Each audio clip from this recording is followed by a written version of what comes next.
त्रिसप्ततितमः सर्गः।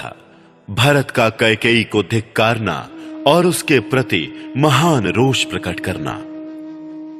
पिता के परलोकवास और दोनों भाइयों के वनवास का समाचार सुनकर भरत दुख से संतप्त हो उठे और इस प्रकार बोले, हाय, तूने मुझे मार डाला। मैं पिता से सदा के लिए बिछुड़ गया और पितृतुल्य बड़े भाई से भी बिलक हो गया। अब तो मैं शोक में डूब रहा हूं। मुझे यहां राज्य लेकर क्या करना है? तूने राजा को परलोकवासी तथा श्री राम को तपस्वी बनाकर मुझे दुख पर दुख दिया है, घाव पर नमक सा छिड़क दिया है। तू इस कुल का विनाश करने के लिए काल रात्रि बनकर आई थी। मेरे पिता ने तुझे अपनी पत्नी क्या बनाया? दहकते हुए अंगार को हृदय से लगा लिया था, किंतु उस समय यह बात उनकी समझ में नहीं आई थी। पाप पर ही दृष्टि रखने वाली कुल कलंकिनी, तूने मेरे महाराज को काल के गाल में डाल दिया और मोहवश इस कुल का सुख सदा के लिए छीन लिया। तुझे पाकर मेरे सत्य प्रतिज्ञ महायशस्वी पिता महाराज दशरथ इन दिनों दुस्सह दुख से संतप्त होकर प्राण त्यागने को विवश हुए हैं। बता, तूने मेरे धर्म वत्सल पिता महाराज दशरथ का विनाश क्यों किया? मेरे बड़े भाई श्री राम को क्यों घर से निकाला और वे भी क्यों तेरे कहने से ही वन को चले गए? कौशल्या और सुमित्रा भी मेरी माता कहलाने वाली तुझ कैकेयी को पाकर पुत्र शोक से पीड़ित हो गईं। अब उनका जीवित रहना अत्यंत कठिन है। बड़े भैया श्री राम धर्मात्मा हैं। गुरुजनों के साथ कैसा बर्ताव करना चाहिए इसे वे अच्छी तरह जानते हैं। इसीलिए उनका अपनी माता के प्रति जैसा बर्ताव था वैसा ही उत्तम व्यवहार वे तेरे साथ भी करते थे। मेरी बड़ी माता कौशल्या भी बड़ी दूरदर्शिनी है। वे धर्म का ही आश्रय लेकर तेरे साथ बहन का सा बर्ताव करती हैं। पापिनी, उनके महात्मा पुत्र को चीर और वलकर पहनाकर तूने वन में रहने के लिए भेज दिया, फिर भी तुझे शोक क्यों नहीं हो रहा है? श्री राम किसी की बुराई नहीं देखते। वे शूरवीर, पवित्रात्मा और यशस्वी हैं। उन्हें चीर पहनाकर वनवास दे देने में तू कौन सा लाभ देख रही है?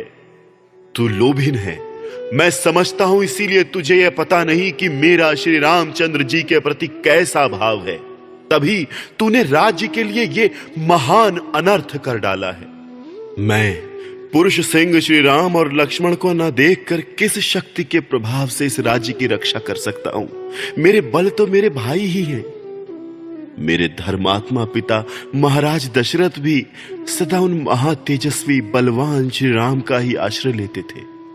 ठीक उसी तरह जैसे मेरु पर्वत अपनी रक्षा के लिए अपने ऊपर उत्पन्न हुए गहन वन का ही आश्रय लेता है। यदि वह दुर्गम वन से घिरा हुआ ना हो तो दूसरे लोग निश्चय ही उस पर आक्रमण कर सकते हैं। यह राज्य का भार जिसे किसी महाधुरंधर ने धारण किया था, मैं कैसे, किस बल से धारण कर सकता हूं? जैसे कोई छोटा सा बछड़ा बड़े बड़े बैलों द्वारा ढोए जाने योग्य महान भार को नहीं खींच सकता, उसी प्रकार यह राज्य का महान भार मेरे लिए असह्य है।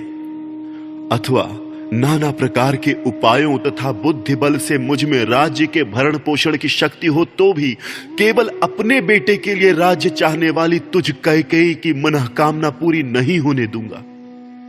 यदि श्री राम तुझे सदा अपनी माता के समान नहीं देखते होते तो तेरी जैसी पाप पूर्ण विचार वाली माता का त्याग करने में मुझे तनिक भी हिचक नहीं होती। उत्तम चरित्र से गिरी हुई पापिनी, मेरे पूर्वजों ने जिसकी सदा निंदा की है, वह पाप पर ही दृष्टि रखने वाली बुद्धि तुझ में कैसे उत्पन्न हो गई? इस कुल में जो सबसे बड़ा होता है उसी का राज्याभिषेक होता है। दूसरे भाई सावधानी के साथ बड़े की आज्ञा के अधीन रहकर कार्य करते हैं। क्रूर स्वभाव वाली कैकेयी, मेरी समझ में तू राजधर्म पर दृष्टि नहीं रखती है अथवा उसे बिल्कुल नहीं जानती। राजाओं के बर्ताव का जो सनातन स्वरूप है उसका भी तुझे ज्ञान नहीं है।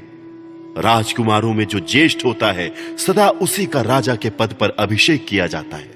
सभी राजाओं के यहां समान रूप से इस नियम का पालन होता है।